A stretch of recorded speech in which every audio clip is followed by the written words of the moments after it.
اور اب عدالتوں میں پیشیاں کر رہی ہوں تو وہ چیف جسٹس نے سو موٹو جس کو ہم کہتے ہیں، یہ کانسٹیٹیوشن میں پروویژن ہے سو موٹو کی، لیکن وہ سو موٹو جو ہے وہ کسی حد تک ہی ہونا چاہیے، وہ ضرورت سے زیادہ نہیں ہونا چاہیے، اس لیے کہ وہ ادارے کا اس کا کام نہیں ہے. لیکن ان کو میرا اپنا فیئر اسیسمنٹ یہ ہے کہ وہ مجبوراً ان کو کرنا پڑ گیا، اس لیے کہ وہ حکومت کچھ نہیں کر رہی تھی جی، سوائے وہ لوٹ مار کے اور دبئی میں پراپرٹیز بنانے کے اور لندن میں اپارٹمنٹس بنانے کے. کی حکومت آ گئی ہے نا. نہیں وہ اب میں اس پہ آ رہا ہوں، میں پہلے کی بات کر رہا ہوں. اب حکومت آ گئی ہے، فنکشنل حکومت ہے. اب سو موٹو آپ دیکھیں گے کہ آہستہ آہستہ یہ کم ہوتا جائے گا، اور جہاں پہ جو حکومت کے جو اپنے کام ہیں، جو ان کے کام ہیں، وہ اپنے کام وہ کرنا شروع کر دیں گے. لیکن میں آپ کو یہ بتا رہا ہوں کہ یہ سب کو ہمیں نظر آ رہا تھا، ہم پاکستان میں رہتے ہیں، کہ کوئی ادارہ یہاں پہ کام نہیں کر رہا تھا، اور وہاں پہ پھر سو موٹو لیا گیا.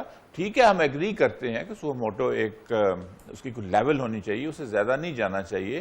کئی مرتبہ ان سے سوال بھی ہوا تو انہوں نے یہی جواب دیا کہ سارے ادارے اگر کام نہیں کر رہے تو میں کیا کروں. Sir that's very important.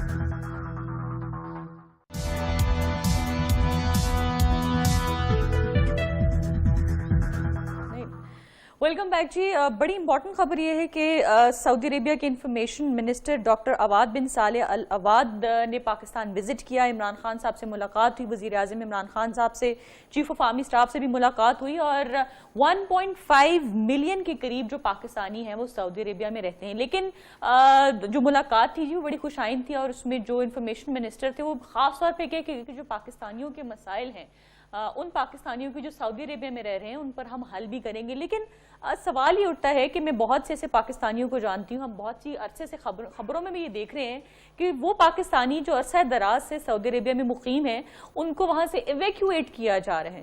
کیا وجوہات ہیں؟ کیا جو انفارمیشن منسٹر یہاں پر آئے ہیں، عمران خان صاحب سے ملے ہیں، اعلیٰ قیادتوں سے ان کی ملاقات ہوئی ہے، وہاں پر جو بیٹھے پاکستانی جو اپنا روزگار کما رہے تھے، یہاں سے گئے وہاں پر کماتے رہے، پاکستان میں اپنا روپیہ پیسہ بھیجتے رہے، اپنی فیملیز کو سپورٹ کرتے رہے، ان کے لیے کوئی ریلیف ہوگا؟ اس پر بات کریں گے. ڈاکٹر صاحب میرے ساتھ موجود ہیں، اور بریگیڈیئر ریٹائرڈ حارث نواز صاحب بھی ہیں، عرفان قادر صاحب بھی ہیں. ڈاکٹر صاحب، what is the issue? How are they going to solve it? It's an issue. دیکھیں پہلے تو ایشو نمبر ون یہ ہے کہ وہاں پہ چاہے سعودی عرب میں آپ 30 سال بھی رہیں، آپ وہاں کے شہری نہیں بن سکتے. آپ امیگرینٹ، آپ امریکہ میں 5 سال رہیں، آسٹریلیا میں 2 سال رہیں، آپ بن سکتے ہیں، یورپ میں بھی. یہاں پہ آپ نہیں بن سکتے. یہ ایک تو نمبر یہ چیز ہے. نمبر 2 یہ چیز ہے کہ ان کو جب اکنامک کرنچ آیا، چونکہ انہوں نے یمن میں بھی لڑائی شروع کر دی، شام میں بھی انہوں نے دخل دینا شروع کر دیا، انہوں نے اپنا پھیلاؤ کیا، پھر اسلحہ بلینز اینڈ بلینز ڈالرز کا اسلحہ صدر ٹرمپ کے کہنے کے اوپر خریدنا پروگرام بنایا، اس سے پہلے بھی خریدے تھے. تو ان کے اوپر ایک اکنامک کرنچ بھی آیا، اور انہوں نے ایک پالیسی بنائی کہ اب سعودی جو سٹیزنز ہیں انہی کو جابز ملیں گی، اور سعودی سٹیزنز ہی وہاں پہ ایون 70% آپ کو سعودی ورکرز رکھنے پڑیں گے اگر آپ کوئی بزنس کر رہے ہیں، اگر آپ کی چھوٹی سی دکان بھی ہے، جو بھی ہے. نہیں، میں اسی پہ پاکستانی وہاں پہ ایک تو وہ کرنچ آیا، ہاں جی، ایک یہ آیا کہ وہ وہاں سے فارغ ہو گئے. دوسری بات یہ ہے کہ اوور سٹے کے اوپر، چھوٹی چھوٹی باتوں کے اوپر وہ لوگوں کو جیلوں میں بھیج دیتے ہیں. اس وقت ہزاروں پاکستانی جو ہیں وہ سعودی عربیہ کی جیل میں ہیں، اور ایک دو آپ ان کی جیل میں چلے جائیں تو پھر کسی کو نہیں پتا کہ کیا ہونا ہے کیا نہیں ہونا. عربی میں وہ ان سے سوال پوچھتے ہیں، اگر وہ کوئی قاضی ان کی عدالتیں انہوں نے بنائی ہوئی اپنے حساب سے، وہاں پہ کوئی چلا بھی جائے تو اس کو سمجھ ہی نہیں آتی کہ بات کیا ہو رہی ہے، وکیل بھی ان کو نہیں دیتے. اس پہ تھوڑی سی ہماری جو ایمبیسیز ہیں ان کی بھی کمزوریاں ہیں کہ ان کو اگر کوئی مثال کے طور پہ کوئی جرمانہ کوئی نہیں دے سکتا، کسی کو فائن ہوا ہے تو اس کو جیل میں ڈال دے. تو یہ حکومت پاکستان تو کر سکتی ہے کہ اگر تھوڑا بہت جرمانہ ہے اس کا دے کے اس کو وہاں سے چھڑوا لیں، یا دوسرے بھی جو اوور سٹے کے کیسز ہیں، کرمنل کیس نہ ہو، کرمنل کیس ہو پھر مشکل ہو جاتا ہے. اوور سٹے کے کیسز ہیں یا اس قسم کے چھوٹے موٹے چیزیں ہیں، وہ آپ حکومت سے ان سے بات کی جا سکتی ہے اور وہ پاکستانیوں کو واپس لایا جا سکتا ہے. میرا خیال ہے انہوں نے بالکل بہت سنجیدگی کے ساتھ ان سے یہ مسئلے پہ بات چیت کی ہوگی. تو اس قسم کے جرائم میں لوگ ہیں وہ تو ڈیفینیٹلی آ جائیں گے، لیکن اب پاکستانیوں کو یہ سوچنا چاہیے ہم سب کو کہ وہ اب ایرا ختم ہو گیا. ان کو ایک تو سستا لیبر بھی مل رہا ہے، وہ ہندوستان سے لا رہے ہیں، سری لنکا سے آ رہے ہیں. دوسرا وہ اپنے جو سعودی سٹیزن ہیں. لیکن میں ایک چھوٹی سی بات کر کے ختم کروں. پرسوں ہی قطر نے ایک قانون پاس کیا ہے جس میں انہوں نے ان کے الٹ کیا ہے. انہوں نے کہا ہے کہ ہم سٹیزن شپ دیں گے جو فارنرز ہیں ان کو. وہ ویسے بھی ان کو انہوں نے بلاکیڈ ان کا کیا ہوا ہے, سعودی عرب, یو اے ای, ان سب نے. تو اس نے میرا خیال ہے ایز اے ریئیکشن اپنا گڈ ول کرنے کے لیے انہوں نے کیا ہے. So that is the only country, golf کے جو ملک ہے, واحد ملک ہے جس نے کہا ہے کہ ہم سٹیزن شپ دیں گے آفٹر نمبر آف, مجھے یاد نہیں, 7 سال یا 5 سال. میں ایک بات دوں گا جو بریگیڈیئر صاحب نے کی. دیکھیے بات یہ ہوتی ہے کہ آپ اپنی عزت ہمارے جو حکمران ہیں یا جو جن کے پاس پاور ہے وہ خود بھی بناتے ہیں. اگر آپ وہاں کے اقامے لینے شروع کر دیں, یعنی ان کی کسی کمپنی میں آپ ملازم ہو جائیں, اور وہ آپ ڈیفنس منسٹر بھی ہوں یہاں کے, یا اور اہم آپ کے پاس معذرت کے ساتھ ان کی بھی تو آنیسٹی نا سر, وہ کیوں کامیں دیتے جب ان کو پتا ہے کہ یہ بندہ جو ہے یہاں پر فورن منسٹر ہے, یہ وزیر اعظم ہے سر. وہ تو آپ کو ہمیں استعمال کریں گے نا, وہ تو استعمال ہمیں کریں گے اور پھر ہم سے جو بھی مراد ہیں وہ لیں گے, جائز ناجائز. لیکن شرم کی بات ہے. میں آنیسٹلی, آپ مجھے دنیا کا کوئی ملک بتا دیجئے, 200 کے قریب دنیا کے ملک ہیں یا 170 کے قریب یو این کے ممبرز ہیں, ایک بھی ملک کے کسی وزیر نے کسی دوسرے ملک کا ورک پرمٹ لیا ہو سوائے پاکستان کے.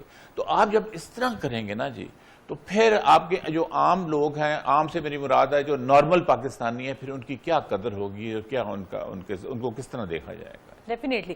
لیکن سر جو پاکستان اور انڈیا کے درمیان کرتارپور بارڈر کھولنے کے امکانات ہیں سر, یہ آپ سمجھتے ہیں کہ آنے والے دنوں میں ایک بڑا جو گڈ ول جیسچر, حالانکہ نوجوت سنگھ سنگھو جو پاکستان آئے تو ان کو بڑا بیش کیا جا رہا ہے اس وقت انڈیا کے اندر جی کہ اس کو ملنا چاہیے تھا. میں ایک ویڈیو دیکھ رہی تھی سر, اور اس میں ان کا کہنا تھا جی ان کو ملنا چاہیے تھا نواز شریف صاحب سے, مریم بی بی سے ملنا چاہیے تھا جو کہ اڈیالہ جیل میں بیٹھی ہیں, بلکہ اور یہ پہنچ گئے وہاں پر. تو سر ان کو بڑا تنقید کا نشانہ بنایا جا رہا ہے. لیکن جو سکھ کمیونٹی ہے سر, وہ بڑا اس چیز کو مطلب خوش آئند سمجھ رہی ہے اور سمجھ رہی ہے it's a very good thing.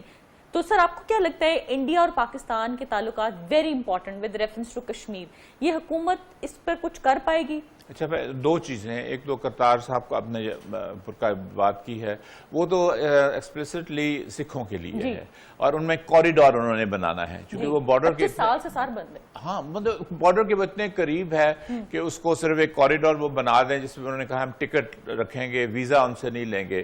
تو وہاں پہ گرو نانک نے 18 سال وہ وہاں پہ رہے, تو اس لیے ان کے لیے بہت ہی, یعنی وہ سیکرڈ جگہ بن جاتی ہے. تو سکھ پاپولیشن جو پنجاب ہے ان کا, وہ تو بہت اس بات پہ خوش ہوگا اور بہت گڈ ول پیدا ہوگی پاکستان کے لیے. باقی جو ہندوستان کا دوسرے ہیں, میرا نہیں خیال وہ اتنی اس چیز کی پرواہ کریں گے. لیکن ڈیفینیٹلی ایک جو section, important section of Indian society ہے, اس کے لیے بہت گڈ ول پیدا ہوگی وہ کوریڈور کھولنے سے. ٹھیک ہے. تو